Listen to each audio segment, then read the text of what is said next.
As the U.S. scales back military cooperation with South Korea, is President Trump empowering U.S. adversaries? Seoul's refusal to support the U.S. war on Iran has led to controversial backlash, with Washington reducing joint military drills and President Trump flattering his friendship with Kim Jong-un. So, is the U.S. inadvertently rewarding its nuclear-armed adversaries, including Russia, China, and North Korea? I'm Andrea Sankey, and this is the Newsmakers.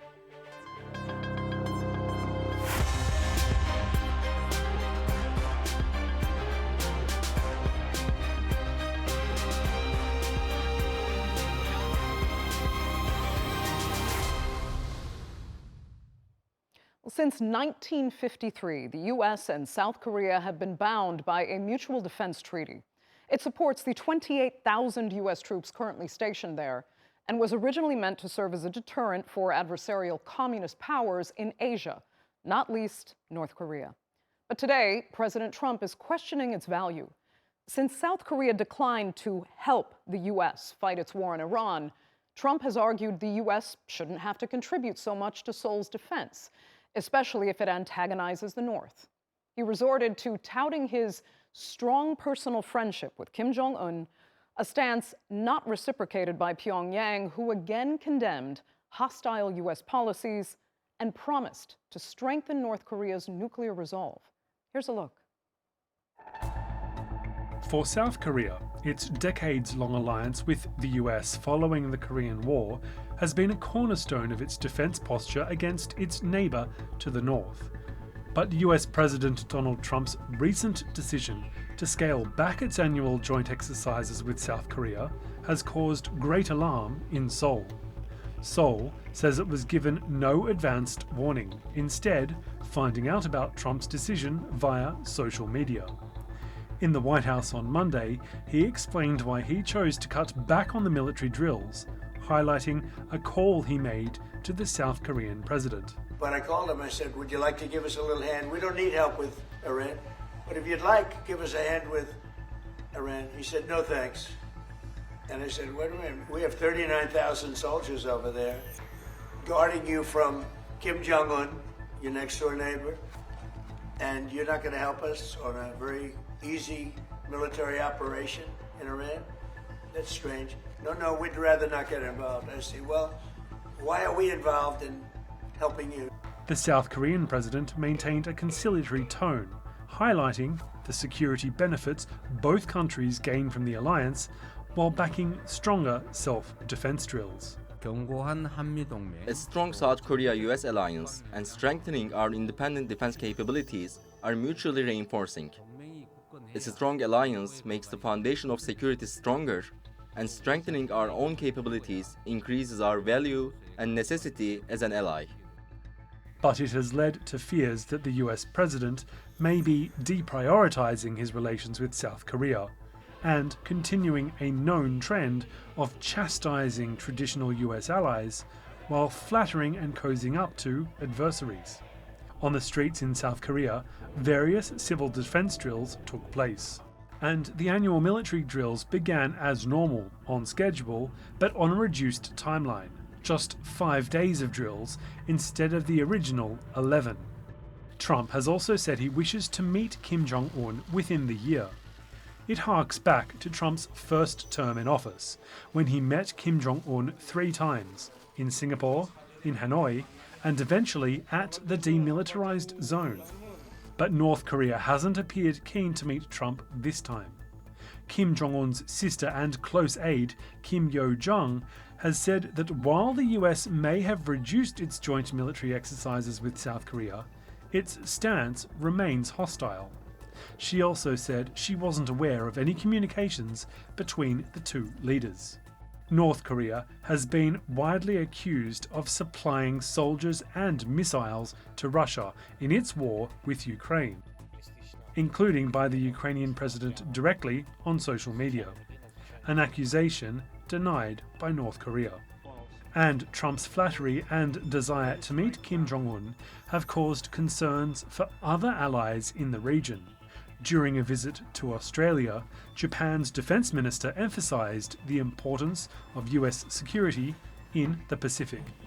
As Japan faces the most severe and complicated security environment in the post-war era, the cooperation among Japan, the United States, and South Korea is critical to the peace and stability of the region. For South Korea, the question is, does it believe it can rely on Washington, especially when the leader of its main ally seems to want a greater personal connection to the leader of its own biggest security threat? And for the US president, when it comes to dealing with Kim Jong-un, will flattery get him everywhere or nowhere? Well, joining me now to look further at Washington's relationship with its Asian allies and adversaries are from Washington, Senior Fellow and Director of 38 North Program at the Stimson Center, Jenny Town. Also from the U.S. Capitol, journalist Tim Shorrock.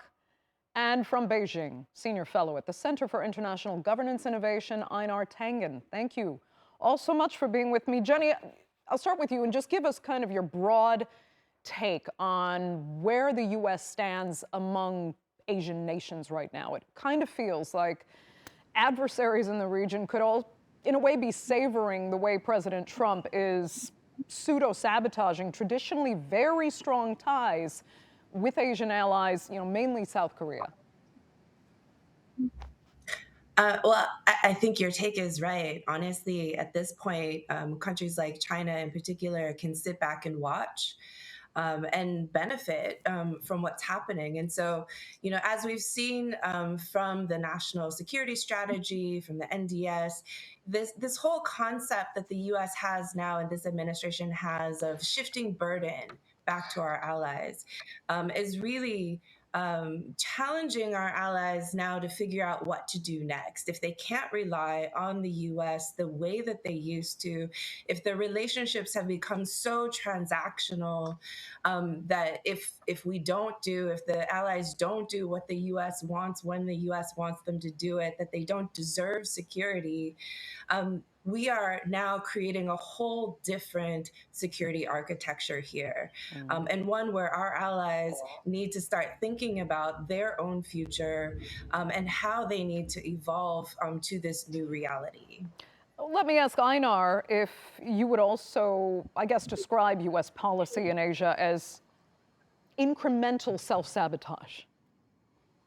Well, that's a very charitable way of putting it. I mean, I think there are some people in Beijing who are saying 4 more years. Why can't Trump have 4 terms? He's really doing all the work for him. These are a series of own goals. There's nothing to do with China's strategy or anybody else's. It just seems that this administration is intent on alienating friends, foes, neighbors, you name it. Everybody gets thrown into the soup. This idea that you're burden shifting, I always think that's very funny. They were telling them to protect yourself, but then the question is, why do you need the United States? You don't want to count on somebody who isn't going to come through. Right, okay. Tim, let me switch gears with you slightly. I'd like to ask more about North Korea's response. I put that in quotation marks because it seems that publicly Kim Jong-un is ignoring, and I'll phrase it as Trump's overtures, while he's restating his orientation toward Moscow to build this new world order he's talked about. And apparently in Korean language media, there's no mention of what Trump has said, only that U.S.-South Korean joint exercises actually continue. So what do you make of that? Is it Kim Jong-un just playing to his domestic audience, or is he actually giving Trump the proverbial cold shoulder here? Well, first of all, this new idea came from Trump, the other day out of the blue, and I think it partly reflects, his own disastrous performance in the war in Iran. He's getting very unpopular because of that here in the United States, and people are questioning his foreign policy credentials, period. And so I wasn't surprised by the North Korean response yesterday that came from Kim Jong-un's sister, which was basically repeating what they've been saying all along, which is that they're not going to negotiate until they believe the U.S. has dropped its so-called hostile policy toward the DPRK. And that's been standard What's different is that, of course, yes, he's forged this alliance with Russia and has sent troops to support Russia in the war with Ukraine. At the same time, he has declared quite a while ago, well, this was last year, that South and North Korea will not be unified. They are two separate hostile states, and that's a very different situation than it was, the last time Trump tried to negotiate with Kim Jong-un. And the other difference is that the last time it happened, it was at the behest of the South Korean leader at the time, Moon Jae-in. And this time they've kind of gone around and just made this proposal without even consulting with South Korea, which has, really been criticized within South Korea. But at the same time of that, the South Korean president, Lee Jae-myung, has proposed that these exercises be de-escalated, as a way to get North Korea to talk to them. And so, in some ways, they're on the same page. It's just that, Trump is just acting completely unilaterally and without much knowledge at all of what's happening on the ground in either North or South Korea. Right. Tim, in a minute, I want to ask you more about that, because I think you said earlier that the scaling back was already in the cards. But I want to ask you more about the motives, potential motives, in just a second. Jenny, if you had a comment, go ahead. If not, I'd like to ask you a further question on North Korea. Go ahead. Yeah. I think it's worth noting that, yes, the nature of the exercises, the scale, the scope, the frequency has been used as a diplomatic tool in the past in the course of negotiations. Obviously, right now, there are no negotiations going on. And I think, South Korean president has been trying to find a way back to negotiations and encourage the U.S. and North Korea to negotiate. But the problem is that the North Koreans are not interested. And their position has been quite consistent and quite clear that if they are going to negotiate, they have very high preconditions for the terms of those negotiations. And that is, as Tim stated, not only to eliminate and remove the hostile policy and hostile elements of U.S. policy before we get to negotiations, but also to accept their nuclear status. And so, these are very high bars for what it would take to get in a room with North Korea. And I think North Korea did this knowing that it's very hard to actually get any results out of U.S.-North Korea negotiations when they are ongoing. Right. Okay, Jenny, let me ask you this, though, because how credible do you think it is for Trump to tout his great relationship with Kim Jong-un? He hasn't seen him, again, since calling him a sick puppy, a bad dude, a maniac, and little rocket man. He also threatened to totally destroy North Korea at several points, and now he's saying he has a great relationship with the man.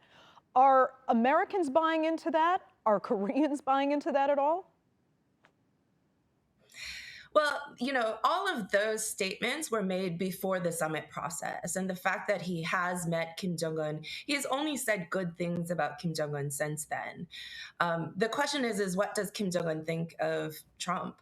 And, there is in communications from North Korea about the U.S., they have refrained from calling Trump insulting Trump personally, even when they're complaining about U.S. policy.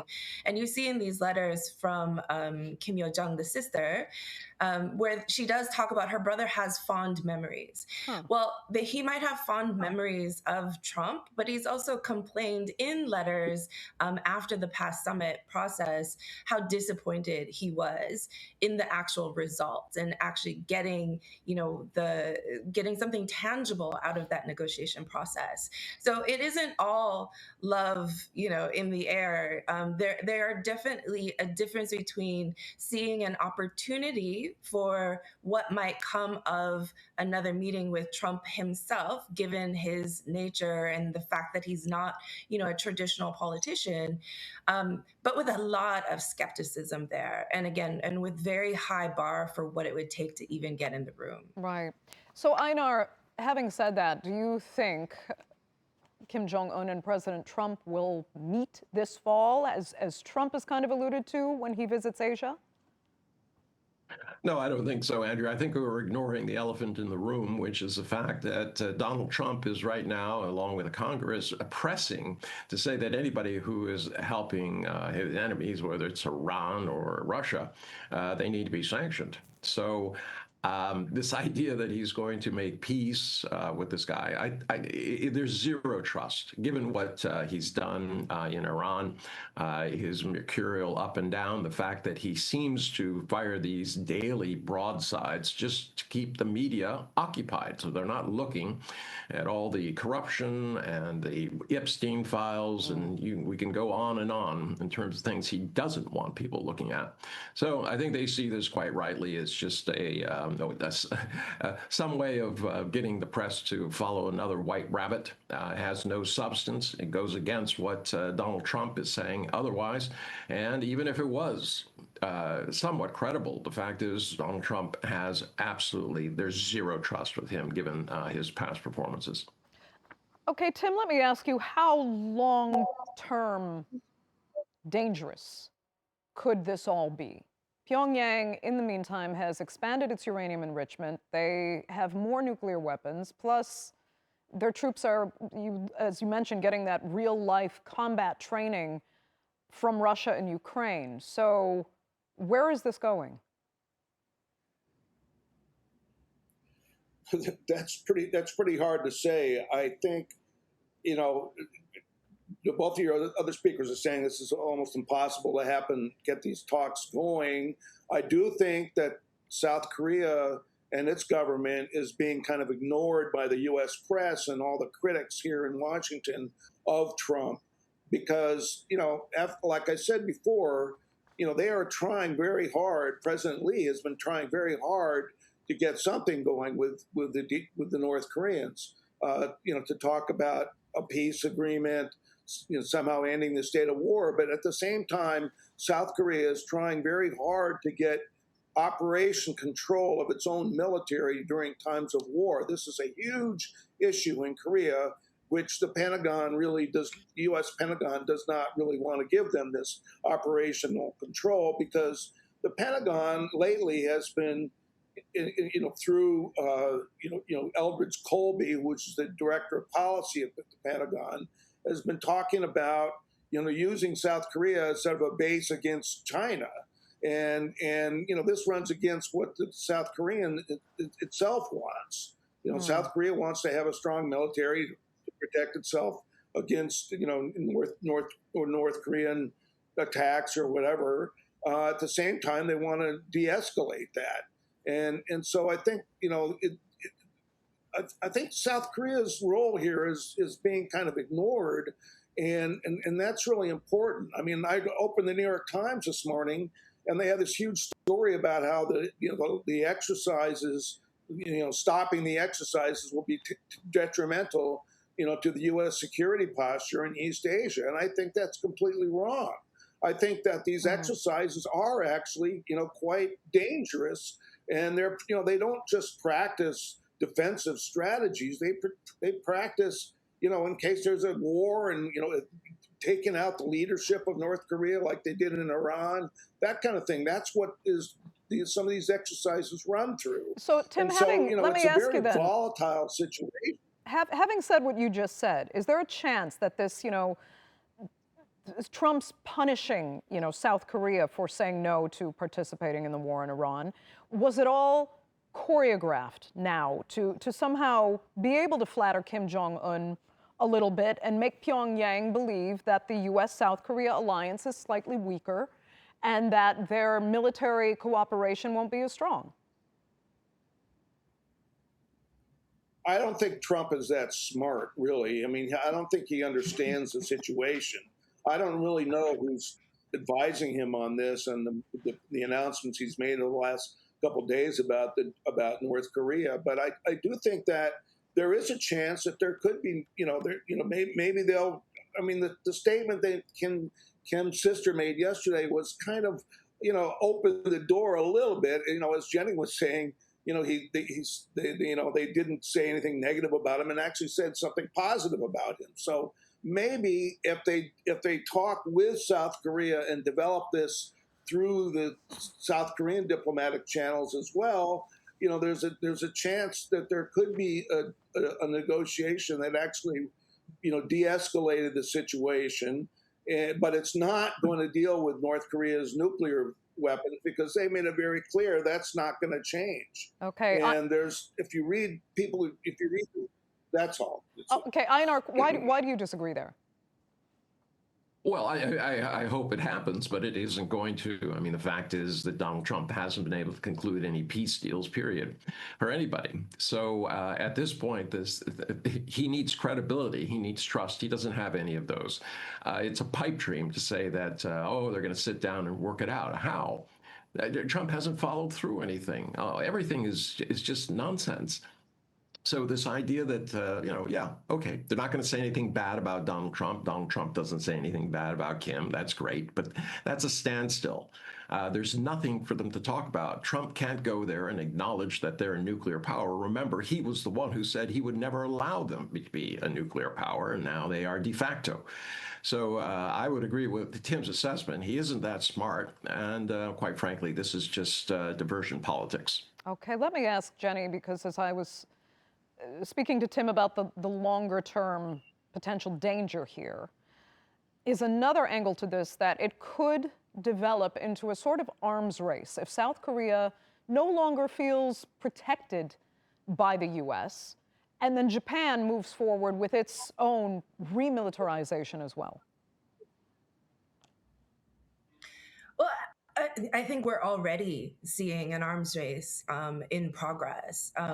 Even the idea, of burden shifting means that, we are asking our allies to do more, to build up their own defenses.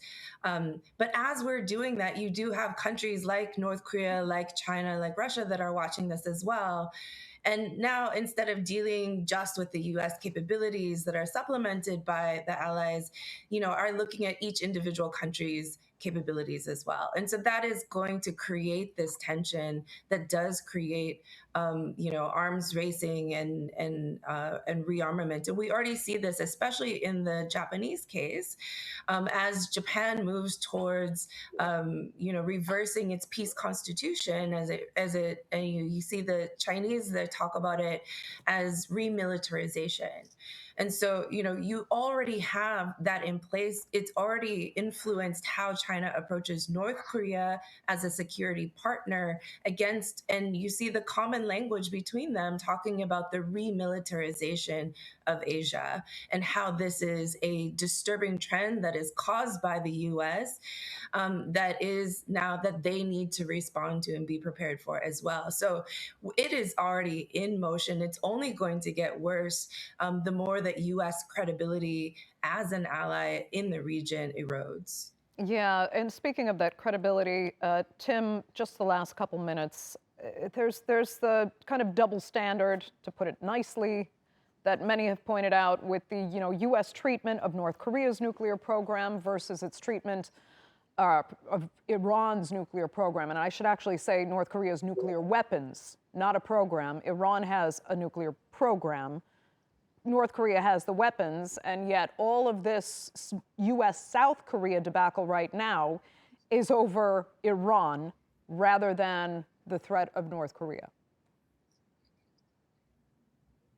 We also have to understand that, the MAGA forces, the Trump's movement, so-called, has been allied with the far right in South Korea, which is, has opposed negotiations with North Korea in the past, and there's a big split within South Korea about this, and the MAGA forces are doing a lot to undermine South Korea. Like, for example, they're allied on the issue of election denial. Like people on the right in South Korea are saying that the Lee's election was fixed, just like Trump says his election with Biden was fixed, and And so there's a sort of weird alignment between the far right in the U.S. and the far right in South Korea. And this is complicating things. But I would also add that, I kind of compare this situation right now to the 1970s.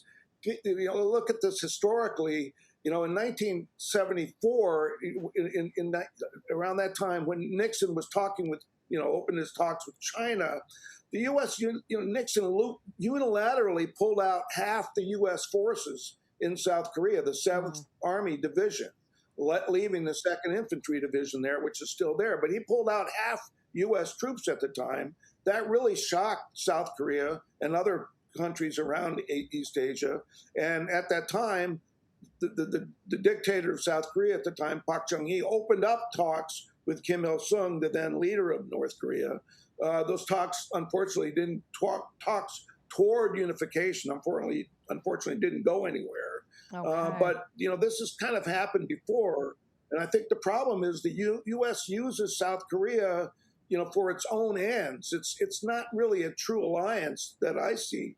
Okay. We're, two equal allies. Fair enough. Tim, very unfortunately, that will have to be the final word for this edition of the Newsmakers. We are completely out of time, regretfully, but I'd like to thank all three of my panelists so much for being with me, our viewers for joining us as well. Remember, you can follow us on social media, and do be sure to subscribe to our YouTube channel. I'm Andrea Sankey. We'll see you next time.